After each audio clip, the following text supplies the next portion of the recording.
Tonight on the Mac to the Future Go livecast, a big name in software declares for Big Sur.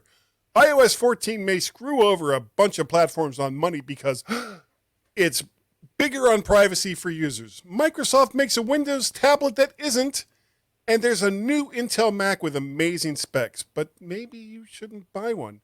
And lastly, New Jersey says the coppers can make you unlock your phone. See?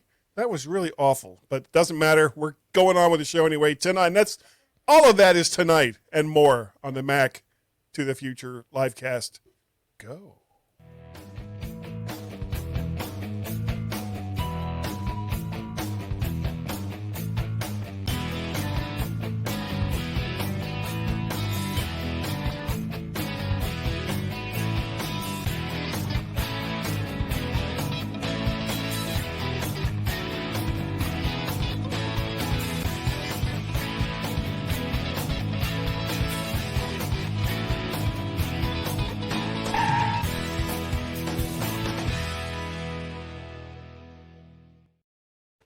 And good evening, everyone. I am your humbled host, not humbled host, Guy Serle from all different kinds of stuff. If you look around for me, I'm there like a bad rash.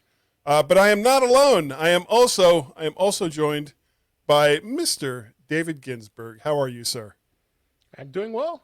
How's it going? I like that cool pre-roll entry there. I was some cool music there at the beginning before your the intro. I'm trying to remember where I got it, and now I can't think of where it was. But also joining us from a beach near you, or near him anyway, is Mr. Warren Sklar. Hello there, Mr. Sklar. I'm really curious to see how you're going to sound now. I could put on the echo if you want. No, okay. Please don't put on. The echo is bad. Echo's bad. Echo is bad. I am in Jersey, and your Jersey accent was terrible. Unless you were going. Of course, it wasn't a Jersey accent. It was more like a old time, gangster, and it still wasn't good. There we go. And everyone is saying thank you for that. That was wonderful. Awful. Okay. Well, we are Joyzy. It's all into Joyzy. We have a bunch of stuff to talk about tonight. And number one, thanks to all of you who are joining us here for the live cast, whether it's on Facebook or on the YouTubes. We appreciate the fact that you have taken the time to come and join us this evening. We have a number of things to talk about tonight, guys. Let's start off with some quick takes. Parallels 16 was released with support of macOS Big Sur in virtual it's your virtual machine organizer, I guess. Is that a good way to talk about Parallels as an organizer? Virtual machine software. It's a virtual machine. Software. The version 16 just came out this week, and I actually installed a standalone virtual of Big Sur, and was very happy that it worked. And because it wasn't working in 15, they had a big checklist of stuff. No workaround yet. Not working yet. So you can install Parallels on Big Sur, and it should work. And you also can create a virtual machine. Like I'm running Catalina still with 16, and I was able to get the download of Big Sur, and it did install, and it's working. Is that on your main machine? And Parallels, yeah. So you're running Catalina right now through Parallels on a VM. Oh, not doing the show, no, but just kind of like, really? Are you? Is that what you're going to do? That's that person over there who does that. Yeah. I too installed Parallels 16. I have had 15. Didn't see much of a difference, but I wasn't doing Big Sur stuff. Is that a free upgrade? So there's two versions of Parallels. There's one that you can buy outright, and there's one that you get a year subscription for. The outright version is usually $99, and the outright version was normally $79. But I got some kind of Mac bundle that was really good for I think I sent it out at one point. It was like maybe $30, and you got that along with a couple of things like PDF pen and things like that. So I'm on a yearly subscription. The yearly subscription gets a free upgrade. Yeah, it's $50 a year. The standard gets you have to pay a little bit. You have to pay a lot of it to upgrade it to the 16, but not as much as the full version of it.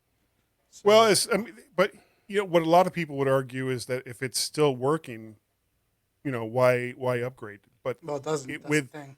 Well, yeah, because Big Sur is going to be such a huge update, since they're this is like the bridge between Intel and Silicon. Well, nobody's saying that Parallels 16 is going to be compatible with Apple Silicon. They're just saying it's compatible right now with Big Sur.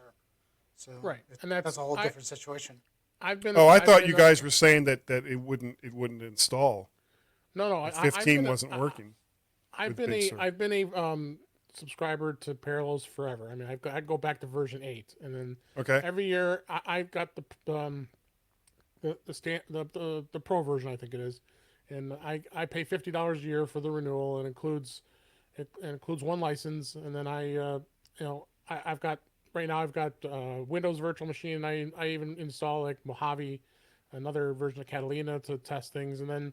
The cool thing to me was I was able to actually install Big Sur, because you could not do it in 15, so that you had to get the update to 16 in order. It wasn't a limitation with the processor; it was a limitation just with the software. Limitation of the software itself. It's not the processor. And a lot of people, rightly or wrongly, say that Parallels and VMware sometimes kind of use the upgrade of the operating system as an excuse to make people upgrade to the newer version of the software. I don't think that's the case this time, though, because I have used older versions of VMware on multiple operating systems without updating, and it still worked. But it still works. But if you look at every release note, and I've done the same thing, if you look at every release note for new Parallels, it will say now fully supports Catalina, even though it kind of does before. Time.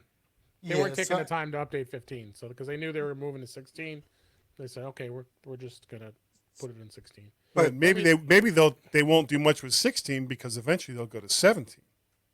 Well, they do every year. I mean, I know. They have yearly. Yeah, you're funny. But we don't know if it's going to work with the Silicon. So that's humor is relative. Okay. New Jersey Supreme Court has ruled that the police can demand that you unlock your phone if you are arrested, so that they can search it for evidence, which I don't think this is going to hold up in the U.S. Supreme Court, because I believe that violates the Fourth Amendment. Or is it the First Amendment? First Amendment. First Amendment. There is an amendment in the U.S. Constitution that says no to Jersey coppers trying to get your iPhone. Though I don't think it's worded that way, but the intent is there. Isn't the first one freedom of speech? What does that have to do with this? Yeah, it may be search and seizure, whichever one that is. The first one is definitely freedom of speech. So that's it's not first. It's probably fourth. Okay, I am not here's a huge shocker to everyone. I'm not a constitutional scholar. But you play wow, on TV. I know. But you play one. Yeah, I do. I play one in Livecasts. Okay. You have the wrong lower third on here, by the way. Do you know? Oh, I do. I thought I had turned that off. I know it's don't here turn somewhere. Me off. Don't turn me It goes. It's gone. It's all gone. Okay. Another big shocker. East Texas jury rules against Apple and awards a $500 million to Panoptis, who I've never heard of before, for infringing on patents related to cellular, I think, that I guess they hold. And again, the story I was reading on this was kind of weird, because they were saying that this was the first in-person big jury trial in East Texas since all the COVID-y stuff happened. And when I read that, I was sitting there thinking, if there was one bright light that COVID-19 had created, was all of these stupid patent lawsuits they couldn't get, especially in East Texas. They couldn't get juries together to screw companies out of money in one direction or another. It was for violating LTE patents. Okay, yeah, I sincerely doubt this is going to hold up, unless Apple basically is like, look, if we give you X number of dollars, will you just go away? We'll take your phony baloney licensing agreement, and the big problem with these kinds of rulings isn't so much that it's Apple that's going to get hit. That kind of opens the door for any company that makes cell phones that uses LTE patents, which, let me think about that for a second, is pretty much all of them, that they can go ahead and start suing all of them now in the same Texas courts and probably get more money.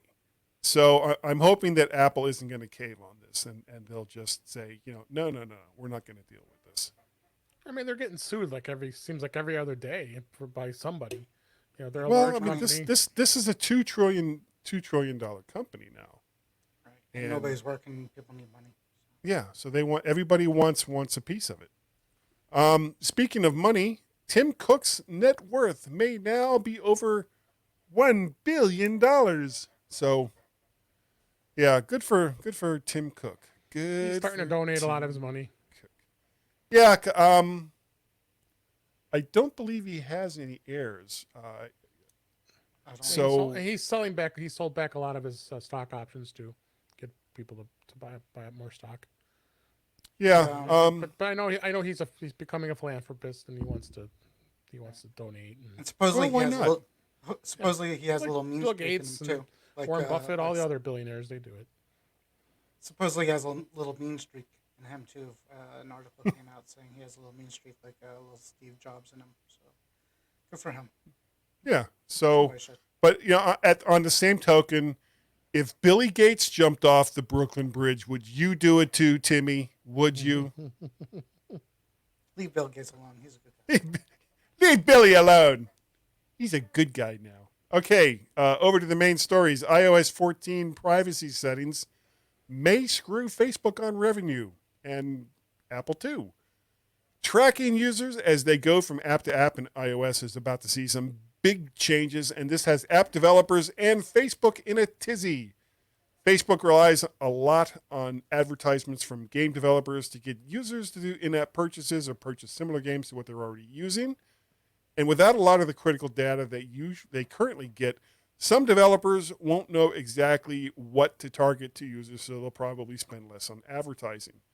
This is seriously bad news for Facebook, as the service is one of the main recipients of that advertising. Ironically, Apple could also be a loser if people start buying less games, since a considerable percentage of what Apple receives from app purchases is related to games. Apple claims they don't object to targeted advertising, but that users should be allowed to opt in or out. So let's start with Warren. Warren, what do you think about all that?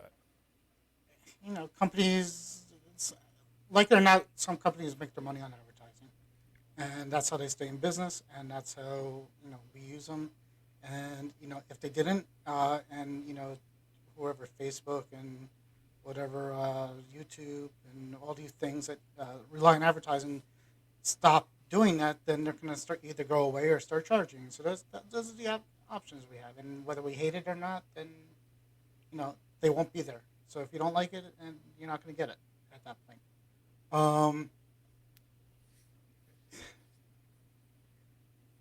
They have to make their money somewhere. Or they won't exist as a platform. Or they just won't exist. And if you don't want to use them, that's fine. And you don't want to, you don't like the fact that they're advertising, that's fine. But nobody's forcing you. And it's almost common knowledge to most people at this point that that's what they're doing. Again, if they don't do it, they won't be there, and then we'll be sad. Or I will. Okay. Dave? Will you be sad, Dave? No, I won't, honestly. Okay. I mean, if anything, this makes me happy that Apple has done things in iOS 14, just like when they started seeing applications that were using the clipboard. the privacy settings are great. I mean, we're gonna have much better control of how our devices are gonna stay more private. They'll never be 100% private, but I feel nothing for Facebook when it comes to that. I mean, they can they can handle it. I mean, they've got plenty of other means of Options. income and options for advertising. So to me, it's a non thing. Well, I know that in using the Big Sur beta, there's a lot more begging from various websites.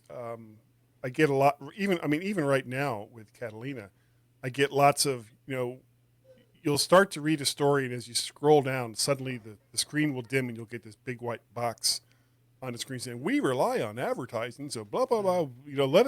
Let us put cookies on you and trackers and all the rest of that." And yeah, not so much now with trackers, but with cookies. Which it isn't that far from being the same thing. One of the things that I've seen in Big Sur, especially with Safari, is at a glance you can see how many trackers people have on their pages that kind of follow you from place to place. And some of the worst ones I saw were actually on CNN and Fox, where each of them had like 50 trackers. That they all have them. I lived in the UK for a while, and some websites here GDPR made it transparent, mandatory in Europe, in London, to put that on the page, saying that the site uses cookies and you have to accept it. So when you live there, you realize every site, almost like 98% of the sites you go to, have use cookies and track and everything like that. Because over there, I see a lot of the same trackers over and over and over. But it's not. I mean, you'll call out some of the websites that you're talking about, but trust me, go over there and go to the same websites, and there'll be a big box saying this site uses cookies. Hit OK to accept it. And do they do the same thing where they won't let you view the content unless you accept the trackers and cookies? No, and a lot of places here don't too. I mean, there's a few that will make you turn off the ad blocker. And that's when I back out of that. Like, it's Forbes one. Forbes might be one. I don't know Forbes is the worst. Business Insider does that crap Business too. Insider too. Mac, so they're Mac like, World. yeah. I've stopped going. I've stopped going to any site. Yeah, I won't turn off my ad blocker. So that's where I stop. But anything else that say, hit OK to accept that you're getting cookies, or, one will say continue without supporting us or whatever like that, and we'll let you through. I'll do that. But trust me, if you go to a place where GDPR is law, like England, the sites that you think that are not tracking you, they're tracking you, because they will tell you there that they are. Well, almost all the major sites are, unfortunately. They all are. Yeah, Right. I mean, just look at your cookies and you'll see what you got in there. The only cookies that I want are the ones with chocolate chips. And Oreos. Ooh, Oreos, yeah. Double stuff. Okay. When is a Windows tablet not a Windows tablet? And that's when it doesn't actually run Windows. Microsoft is releasing a dual screen phone tablet thing called the Surface Duo with a hinge between two OLED screens. Total size of the two screens together is a little more than 8 inches, and is running a modified version of Android along with some custom versions of applications for MS Office. The tech inside is really nothing spectacular. It's mostly the tried and true stuff that we've all seen before. And the starting price is $1,400. Now, before anybody gasps or starts to talk about, it's way too much money. When Samsung released their dual screen tablet, what was it, last year? The huge fail that was. It was in the $2,400 range, I believe. And pretty much most of the devices that you can buy or have been able to buy that somehow merge together two screens, whether they do it well or not, have all been well over $2,000. So the fact that Microsoft is able to put together a device like this with two OLED screens and a starting price under $1,500 is actually pretty impressive as far as the price goes. As far as the tech inside goes, I've always kind of been on the fence with a device like this. I really don't see the point of it. But that's why we have other people here to talk about it. So we're going to start with Dave. Dave, what do you think of a device like this? Yeah, I mean, folding devices are still aren't there yet. I know Samsung's coming out with one too, but I just Another took a one. look at another fold. Yeah, to replace their embarrassment for the first one that didn't even make it to market after it got to the Reviewers. media. Yeah. I remember Joanna Stern had it, and then within minutes it broke. I mean, I have this feeling if either Microsoft's going to have a hit or it's going to ruin their reputation. I think it's just going to be something that's not going to bode well if it has any issues. But man, there's just too many mechanical things to go wrong in that fold. I mean, and I guess it's going to be a phone, but I mean, $1,400. I mean, the high end iPhone is going to, if you know that or more. Max is no. I think it maxes out like around $1,300. But of course, you're also going to get 256 or 512 in storage. So I didn't even see what the storage is going to be on this unit, but it looks like it's only going to be it'll be on the top three networks: AT&T, T-Mobile, and Verizon. So, but it's going to be interesting to see what happens with this thing.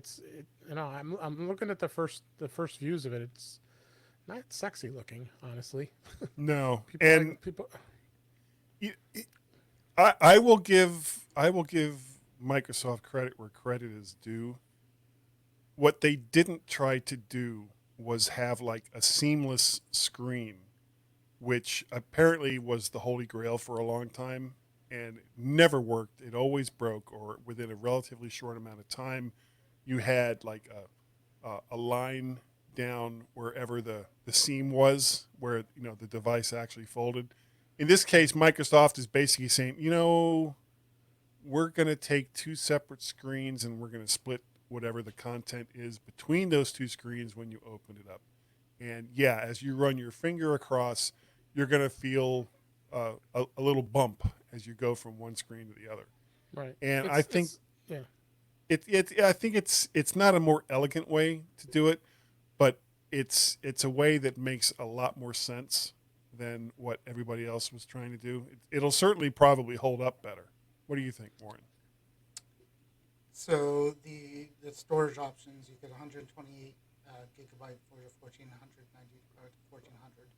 You get 256 for the 1500 is what you're getting. More loud. Huh? We can't hear you. Can't hear you. 1400 for the 128. 1500 for the 256. Okay. What do you think of the device just as a concept? So I mean, it's not a folding screen. No. Just like you said, it's not a folding screen. It's like two little iPad minis. Two screens. It's two screens. It's like two iPad minis on a hinge, with no bezel, more or less. And it's they're running Android, but it's a Fire tablet runs Android too, and we call it a Fire tablet. So be it whatever you want to call it, that's what it is. It's just skinned differently. The bottom part could become a soft keyboard as well. So you could type on the bottom screen and flip it open and see use the top screen. Yeah, it becomes almost like a little mini laptop in a way. Mini laptop. You could drag, and those soft keys never really work well anyways. But yeah. And then you could drag things between the two screens. I mean, it's a cool concept. More screen size is good. For people who want it without having to carry it, two screen sizes. If somebody was able to put two iPhone Maxes together the same way and on a little hinge, we would be interested, I think, in that. The fact that it's kind of an Android thing, we're not so interested. We're not going to pay $1,400, but would you pay $1,400 for two like that thing running iOS? I guess is the question. I wouldn't. If I want something with that screen size, which I think is 8.1 inches, when it's all the way opened up, maybe. You know, I'll carry an iPad Mini, you know, or something else, or an Android tablet that's around that size. The convenience factor of being able to fold it back up and put it in my pocket. I don't understand where the market is for something like this. I think that people who want larger screens will just go and get a tablet with a larger screen rather than deal with all the eccentric behavior of a hybrid device like this. I mean, if it works, it works. But that's, people were saying the same thing about like the Max phones and the tablets. So I mean, you know, it again, it depends on what you're using it for and what you're doing. But certainly, if you need the screen real estate and you don't feel like carrying it around a tablet, it might be interesting to you at that point. I think it's going to continue. I think this trend will continue of trying to get as much screen size into a portable, small device. Well, I mean, iPads are portable. No, you can't put an iPad in your pocket. Well, if you had really big pockets. I think I once got a mini in one of my pockets. Okay. All right. Last up for the evening, there's a new Intel iMac in town, and it's actually a very, very impressive machine, up to 10 cores. It's you can get it up to 10 cores with an i9, running each core running, I think in what do they call that when it's like turbo boost mode or whatever, at almost 5 gigahertz. 5 gigs. Yeah, you can put up to 128 gigs of RAM in this thing, up to, if you have the money, 8 terabytes of SSD storage in this. And this is a beast. This is a beast of an iMac, and it certainly rivals the performance of the former King of the Hill, which was the iMac Pro with Xeon processors. Probably not if you get the one that has 18 cores, but you know, there's a limit to how much regular people, I think, are willing to spend on these kinds of machines. I believe that this iMac with just hardware enhancements tops out at around $8,500. If you get like everything, the 128 gigs of RAM, 8 terabytes of internal storage, which is where most of that $8,500 is going to come from. The full 10 core i9 and all the rest of that. This is a monster machine, and if it had been released prior to WWDC, I think everybody would have been losing their minds.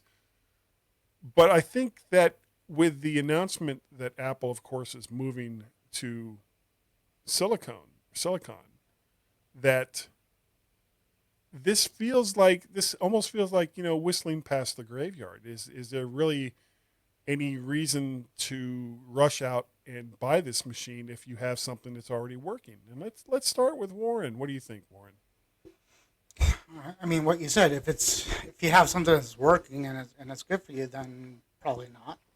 But if you need a computer and you want an iMac, and it's fine. I mean,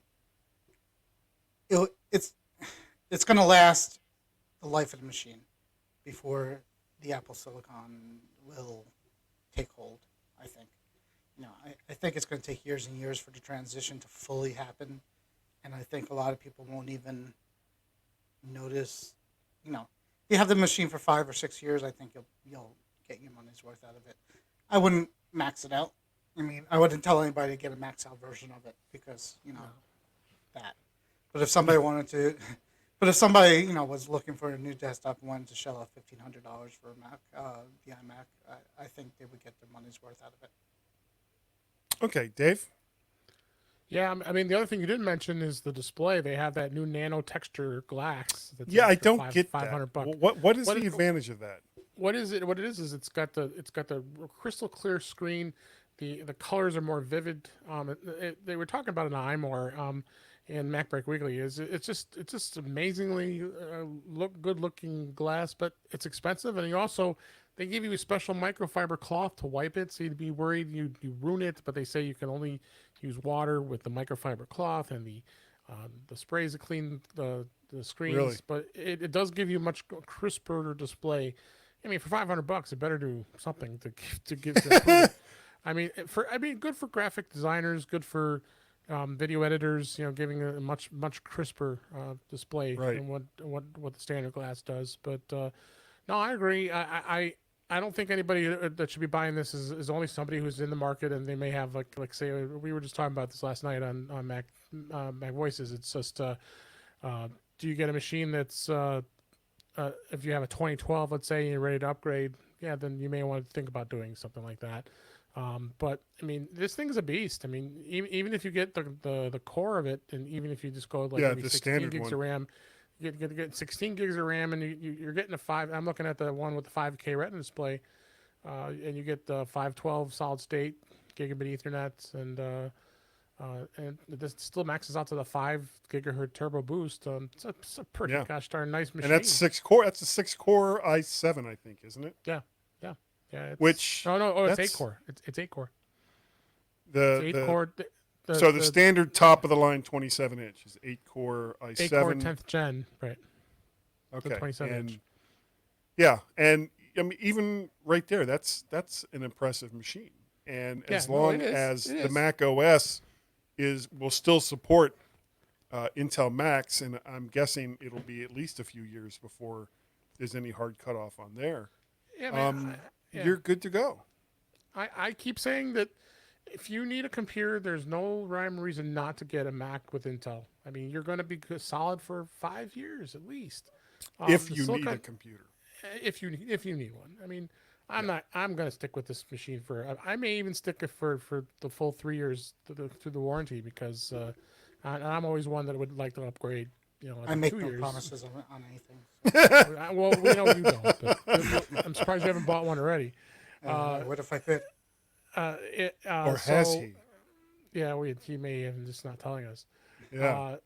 But yeah, I don't know. I'd be kind of leery buying the first generation of the Apple Silicon machine. And I was just thinking I think that's a good topic. No, not for right now, but I would get it as a second machine, like a laptop. Well, here's the laptop, thing, iMacs. Yeah, I don't even know. Who knows if iMacs are even going to have Silicon for at least another year? So it's very possible because they may just do like the Mac Mini, or they may do just the MacBook Pros and the MacBook Air to start, and then go from there.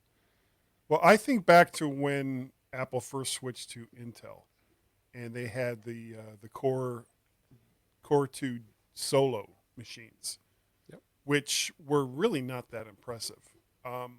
It was almost like Apple was putting machines together as quickly as they could to get something out in the market that was going to run Intel, and didn't particularly care whether it was a decent computer, because all of those were replaced pretty much within, I think, about 6 months with Core 2 Duo machines, which were much better at the time. And I can see that happening with Silicon. I don't know if I would get a first gen Silicon machine. I think that if what you have right now is working and working well, just hang on to it.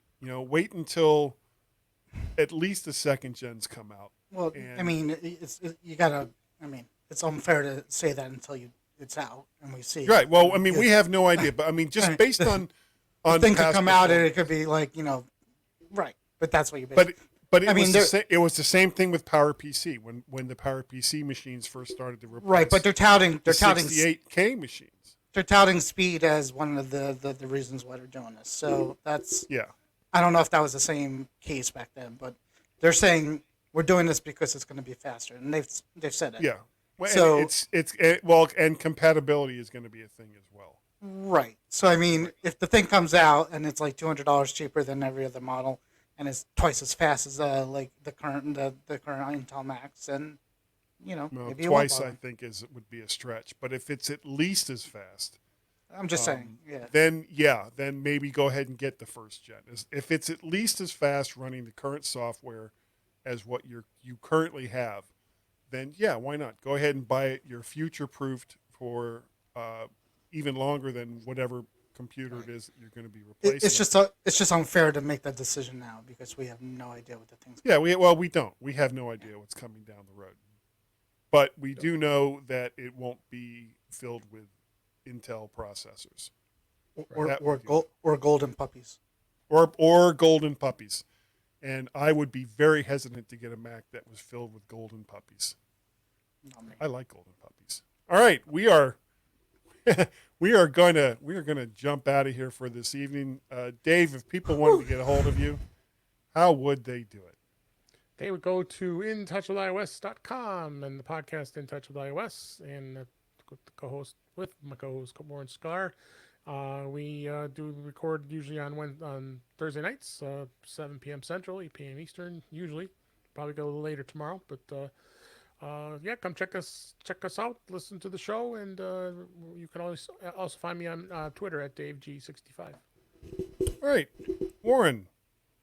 Yeah, whatever he said. Yeah, you're at the beach. You're a happy beach boy. I'm at the beach with the puppies and my in-laws, which is with the golden puppies. Yeah, we just like no screaming for cake this time. No, they are there, but they're so I came up with a hobby. I got myself a nice well, we could talk about this another day, but this is a Thunderbolt 3 drive enclosure with NVMe drive in it. Yeah. NVMe, yeah. And it's like super fast. So instead of playing with Parallels, I've installed Windows on here and Big Sur on here, and I could write from here and not use any of my internal storage, and it's almost just as fast. How big is the drive? Yeah, 512 in that thing. So that's enough for a couple of operating systems. Yeah, it's just a test the operating systems out. So yeah, that's what I've been doing today to avoid talking to humans. So yeah, but then here you are with us. Well, do we count? Do we really count? No, this is you guys aren't. Yeah, you did specify humans. I did. Okay, so that's something to remember right there. If you'd like to get a hold of me, my email address is guy@mymac.com. My Twitter handles are MacParrot and or VertShark. The podcasts are the mymac.com podcast that I do with Mr. Gazmaz Malpaz, as well as Guy's Daily Drive that I don't do every day, but I am driving and it is me. So 2 out of 3 ain't bad.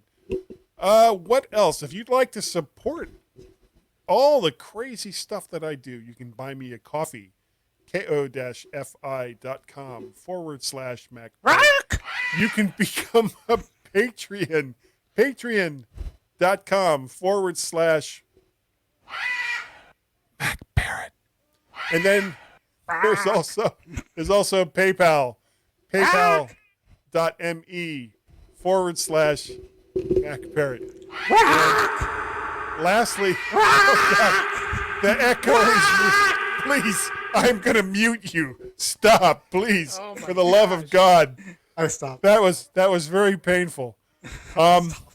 If you would like to go on over to YouTube, you can view all my video content there. And while you're there, make sure that you like, share, subscribe. And if you miss it the first time, like, share, subscribe. Just go over there and look for VertShark. It'll be there.